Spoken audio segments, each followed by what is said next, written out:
Okay, hey everybody. This will be the second CAD tutorial. We're going to be doing the part you see here, which is the spindle. It's like the hub on your car. It's what the wheel attaches to on these three bolt holes there. And then the five sort of half circles you see, or six, sorry, going around are where the brake disc will mount. Then these two little ridges here, you can see this little band and this little band are where the wheel bearings are pressed onto. So that's what the wheel actually rotates on. Before we get started, one quick tip I think people are having trouble with. If you're loading an assembly or the whole car and there's multiple parts, make sure you go File, Preferences, Assembly Load Options, and As Saved. That will probably fix most of your problems.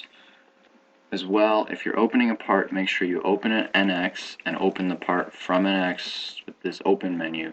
Don't try and double click on the part from like the file browser, because it's going to try and route to like a different program. It tends not to work, especially on the school computers. Okay, so for this tutorial, I've already taken down most of the dimensions. I'm going to try and move a little bit faster, otherwise this is going to take too long. So you'll see the process and then you can do it at your own pace.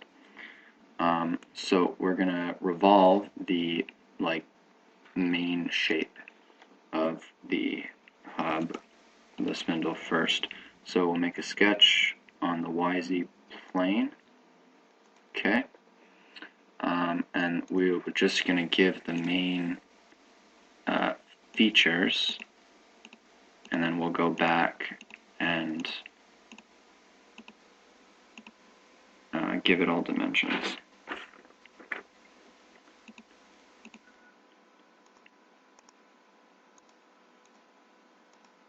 So I'm just roughly drawing all the approximate shapes that we'll have.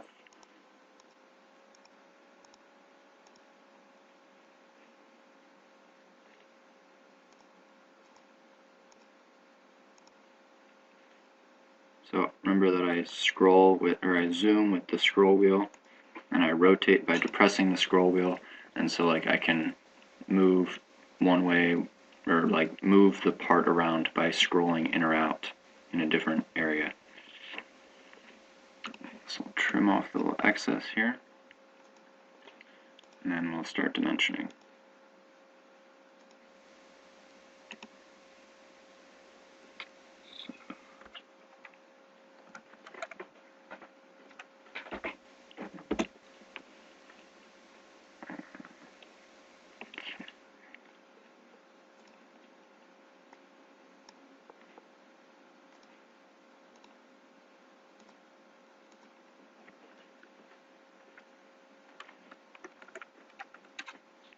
Dividing everything by 2 because when I measured, I took diameters everywhere.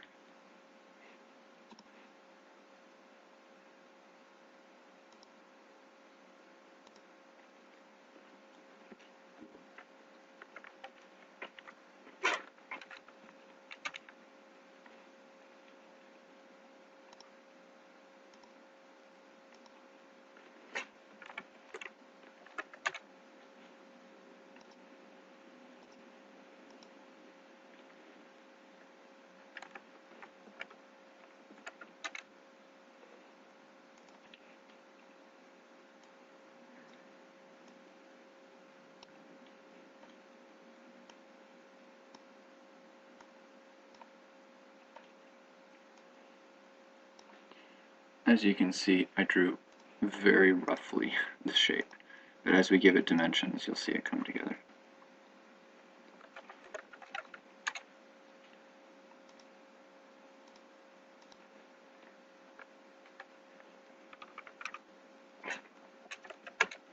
And like before, I'll post the finished part with the tutorial so you guys can measure all this for yourself. Or you can follow along as I type it in. Whatever floats your boat.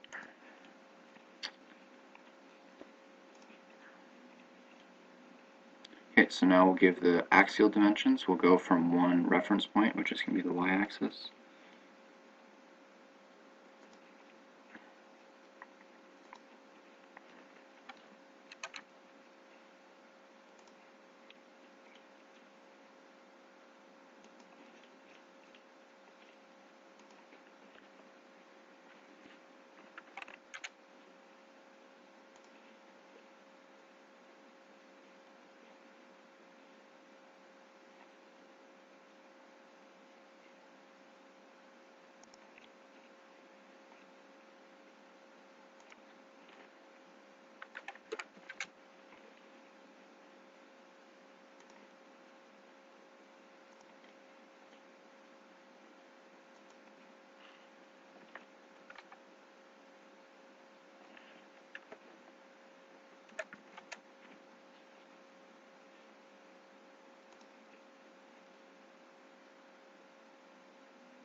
Dimensions are a bit all over the place, but they're there. Finish that sketch, then we're going to use a revolve. So we're going to select our curve, specify a vector which we're revolving around here, the y-axis, specify a point, so we'll go down to this little corner, and yep. So that's the basic shape of our hub. So now we will go to making the cutout for the brake disc mount and then the relief next to the brake disc mount. We'll follow that by the cutout for the mounting point of the wheel. So make a sketch on that revolve. Okay. First thing we're going to do is two reference lines, referencing the edge of that revolve, where the brake, so this is for the brake disc, so we're referencing where the brake disc sits. Remember that I use F8 to orient to the nearest sketch. Sorry if I forgot that. Or sorry, not the nearest sketch, the nearest sort of plane, angle, whatever. Nearest view, I guess.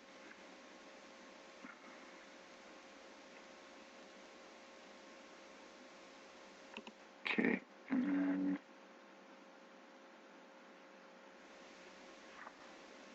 same thing to the bottom edge there. Okay, so that didn't actually make a full constraint, so what we can do is measure to that surface. And that's a constraint because it's going to measure that surface for reference. Okay, now we will make a reference line for where the brake disc mounting point will sit.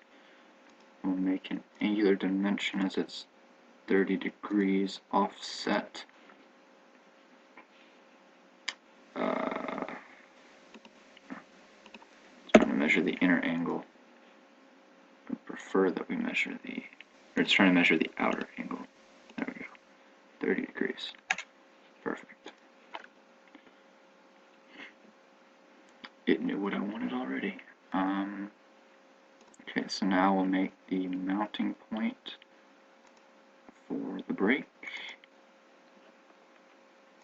Make that cut out as a diameter of 0.5 inches.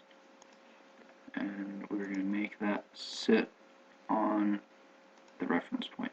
There we go. So we made a point on curve constraint between the center of this circle to the arc that we made here. Okay, and then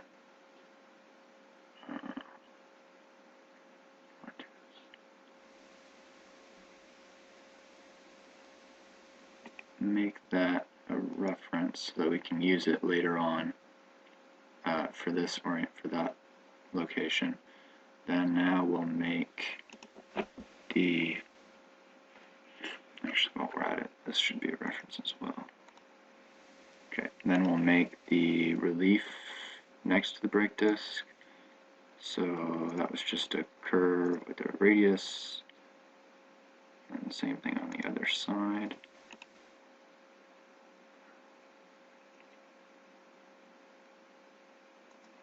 Okay, so I try and avoid it making automatic constraints because that usually messes you up later. So give each of these curves a 1-inch radius. So that's kind of a weird, sharp, triangular shape sort of, but what we're going to do later on is make a fillet at that little corner at the base there. Okay, and then for dimensions, give some linear dimension. We'll space these apart at 1.5 inches. I think maybe I meant 1. Maybe that's supposed to be 1 inch. Okay. Actually, I don't want to reference that line. It's not really in the same sketch. Prefer to reference the vertical axis because that will always stay constant. that's going to be P23 divided by 2. So this big dimension divided by 2. And yeah, that 1.5 is too large. Make it 1 inch. Perfect. Okay, and then last thing we'll do is trim that, and well, that's a reference, that's fine. And then we'll draw an arc from here to there, and then make it match the reference there. Because we can't use the reference arc for the actual extrude, we need to draw an arc that matches it.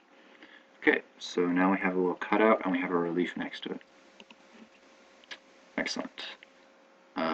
Then we'll make the sketch for the the wheel mounting point. The wheel stud actually is inserted there, and then we put a bolt onto it.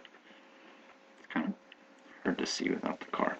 But, and you'll notice that I like to make all the sketches, if you can at least, in one place and then extrude them out afterwards.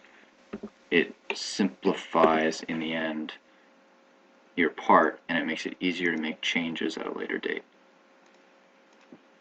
Because then you just need to change those sketches, you don't need to mess with weird references between different parts of the different surfaces on the part. It's all in one place. So for that sketch, we'll make the hole for the mounting. We'll make the hole there, which is the diameter of something that I did not measure.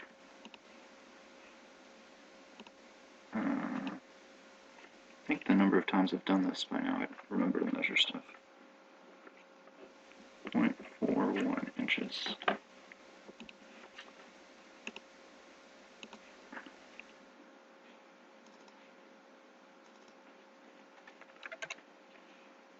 Okay.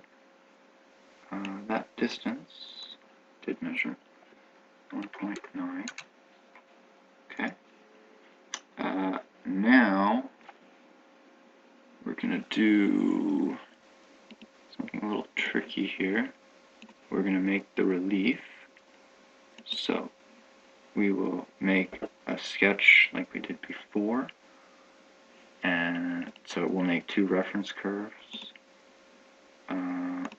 This one we'll measure the diameter to this. That should be 3 point.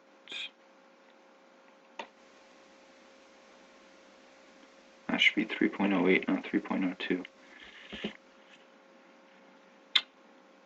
Okay, well, we'll do it like this, and then because we have all the sketches referenced nicely, I can change that dimension later, and everything will update. So I can show you that. Okay, and then now for this cutout, it's going to be kind of a weird shape, but I'm going to make an arc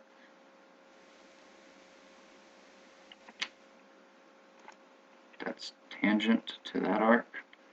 So this arc is this same center line, same like center, and then touches the outside arc. And then we'll make an arc that's tangent and hits that next arc.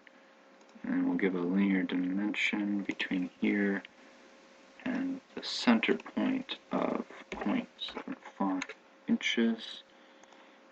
Okay, then we need a reference line across which we're going to mirror something.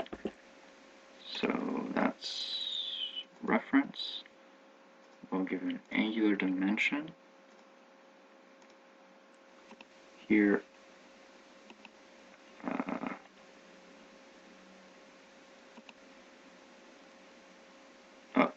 so see here, it tried to make an automatic perpendicular constraint.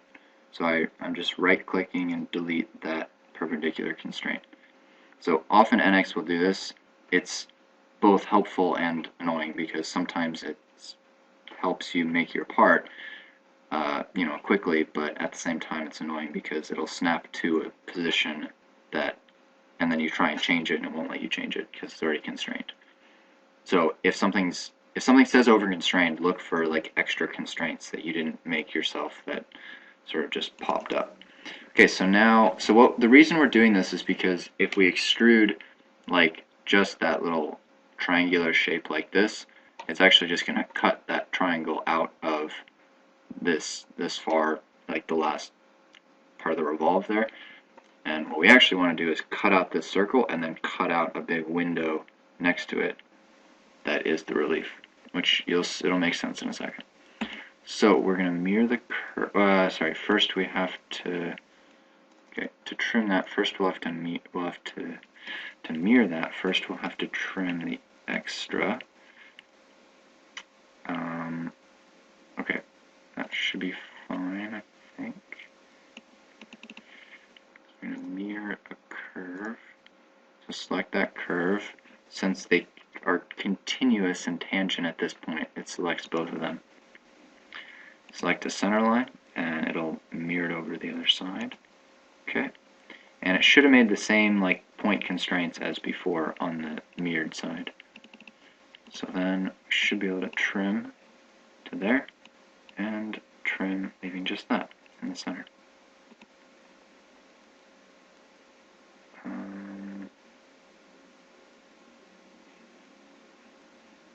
Okay, and alright, so it looks like it lost some of the constraints when I did that, so what I'll do is measure a distance.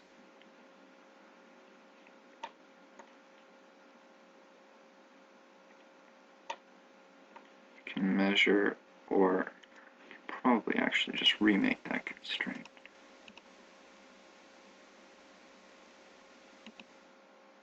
No, bad idea. Okay.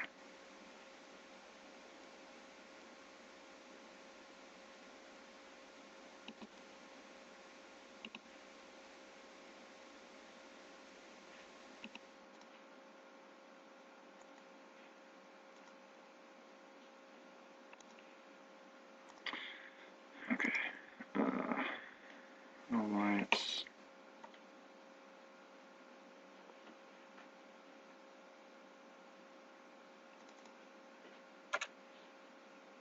Alright, we can just give it that dimension.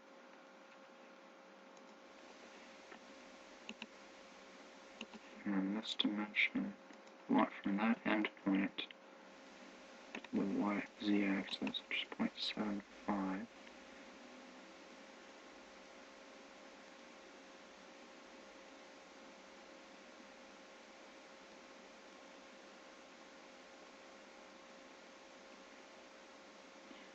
Okay, right.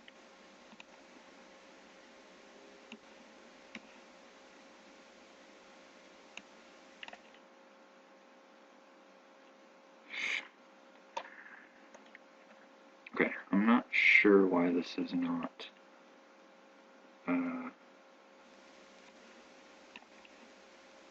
working. That we don't need.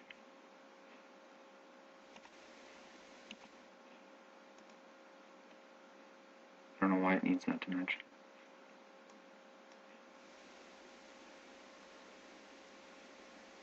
Okay, anyways, this will work fine. I'm not sure if it'll update properly, but whatever. Alright, so let's first change the issue with the sketch, which means, of course, since... Okay.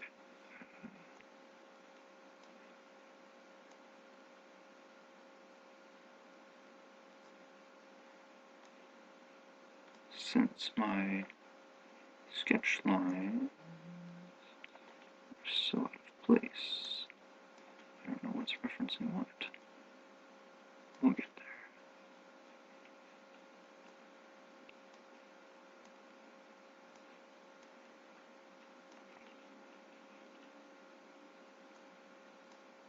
Okay. So, I think this is the one that's incorrect. Yep, That should be 3.08. Okay, finish sketch. So now the revolve should update, and our sketch here should also update. You can see that that's now 3.08. Perfect. Okay, so now let's extrude some stuff. Go to extrude. We'll start with the break disc. So now we're going to extrude from until extended. So extended up from this face is the start point. The end point is extruded out from this face.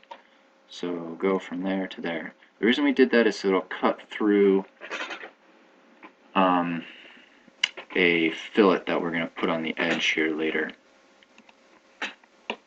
Anyways, you want to make sure it goes through the whole thing. If it goes through just those two surfaces, if you put a fillet later, it's not going to cut that too. You'll have like a weird thing going on. And then we can sketch, select sketch 4, and extrude that one. Again, till extended from here, till extended to the other side. That should work fine. Subtract from that body. Okay.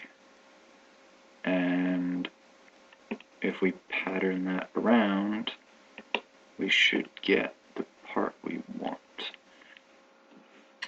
So we will first put a little edge blend right here of 0.25. Okay, perfect. And then we will pattern parts. Okay, so we'll pattern that edge blend and pattern this hole. Pattern, circular, specify a vector, that one, specify a point. Just select the edge, which will select the center point. It's fine. So we want 6 of those. Okay. That should work fine. Perfect. Okay. Then we'll select extrude 6. Pattern that feature.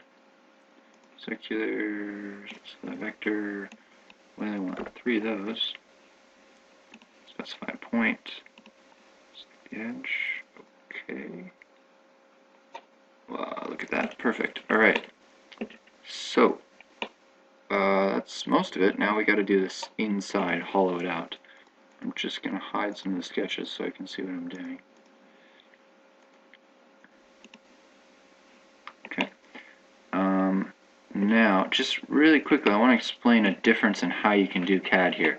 So, for this part on the edge here, on the end, I had the full circle and then I cut away the relief. That's CADing as if you were going to follow the machining procedure. It is nice and it makes sense because you see how the part will be made, but like you saw how I do that little cutout, it was kind of awkward as opposed to just making a nice little triangular shape that fits on there, and we just add to this central revolve. So for the inside, I'm going to do it the opposite way because it makes it a lot easier. I will first cut out a straight circle that is like the whole inside, and then add back in this little extra whatever radius that adds material around these bolt holes. So what I'll do first is a sketch, same place, just of the right diameter. I don't know. I tried to make self-tangent to something. I don't know what. That diameter is 2.302. Okay. Finish. Extrude. Value from 0 until next, which is going to bring it all the way to the end.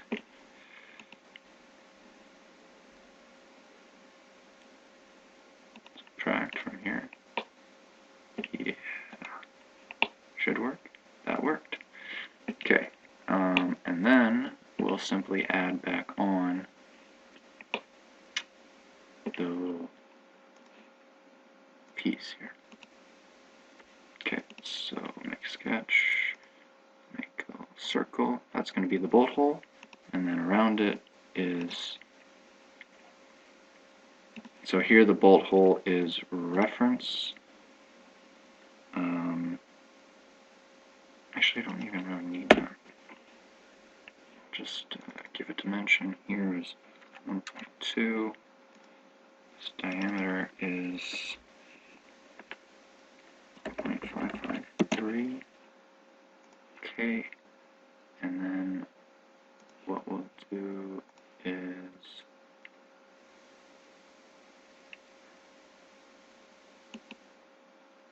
make another line. We want that at 0. Okay, make another line and then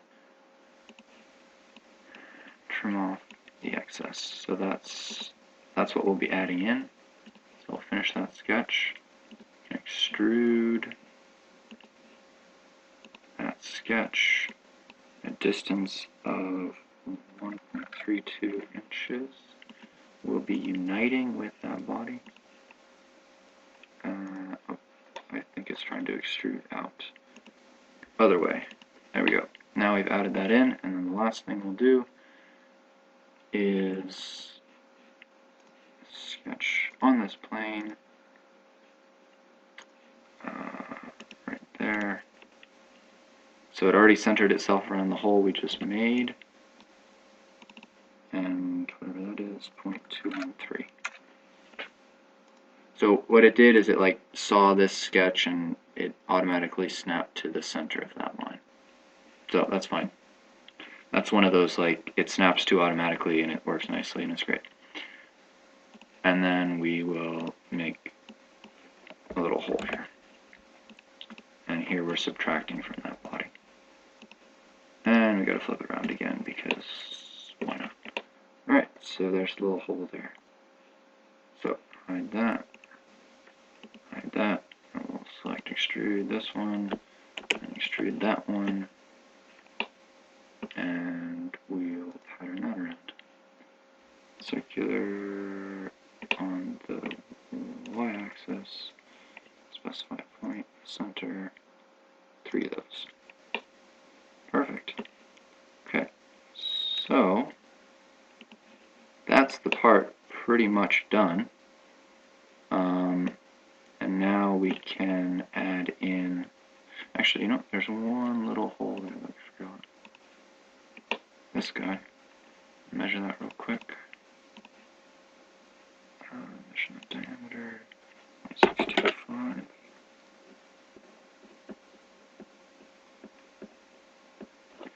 And the depth of that hole.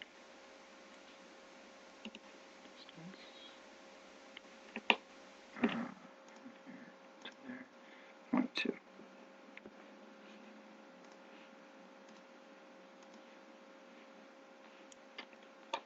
Okay, so we can do a little sketch here.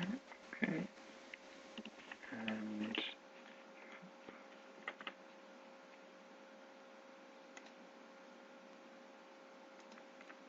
okay, 0.625. So even though the sketch is way back here, we'll extrude that with a starting point here, and then a value of 0.625 going the other way. Subtract from that body.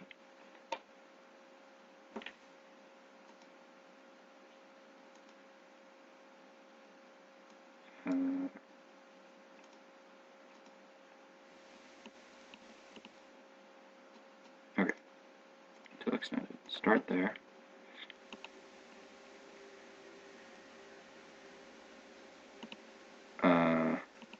Oh, it's 0.625 measuring from there. So we'll do a formula where we measure a distance from there to there. position us at the right place, plus 0.625.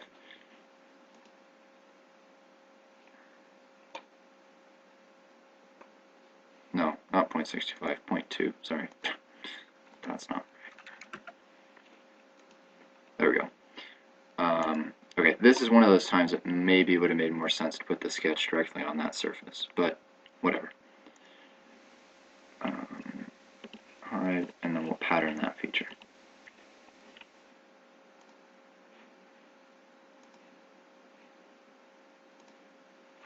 So, no, 3. Yeah. Okay, so then the only real thing left to do is put in some of the nice edge blends that make this look proper. So 0.125, okay. And then this edge blend, so we see how it does this weird thing here?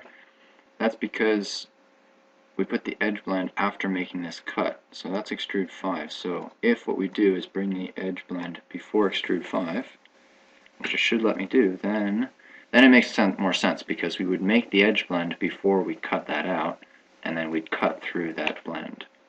So now you have a nice little part. Edge blend, edge here, edge there, make it much bigger. Okay. Actually, if you hit Shift and select an edge, it'll remove it from the list. This one, if we bring it before,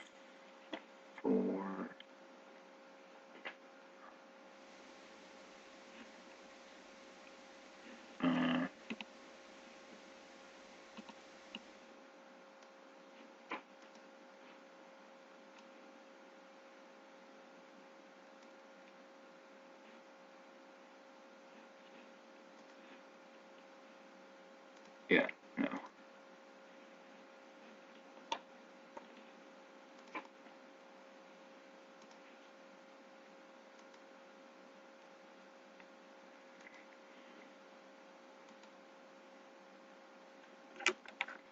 Okay, it doesn't like that.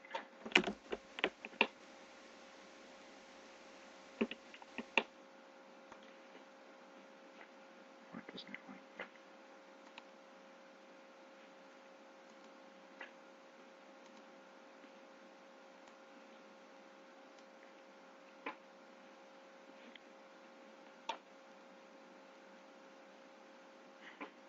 Okay, whatever. Okay, maybe we should have done those edge blends first, but it's not the end of the world.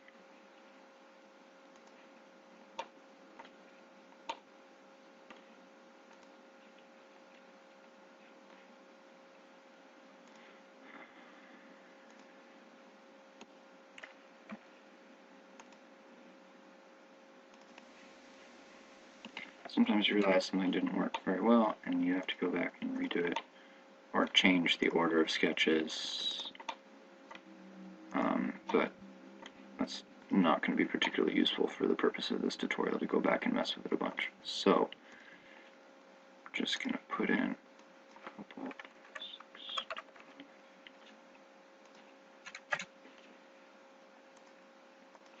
Okay, and there will be some little radiuses here as well.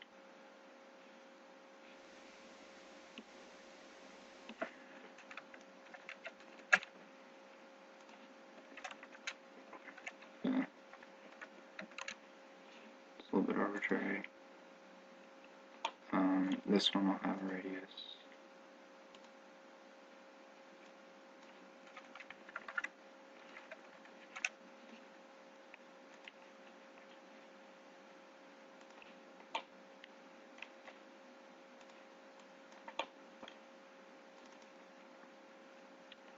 You can select an edge blend and keep adding edges to it. It's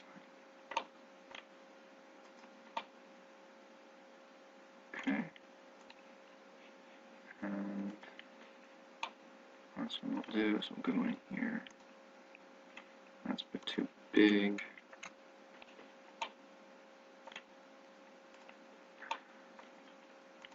The error there was like it was trying to blend above the edge of the part, which you can't really do. So there we go.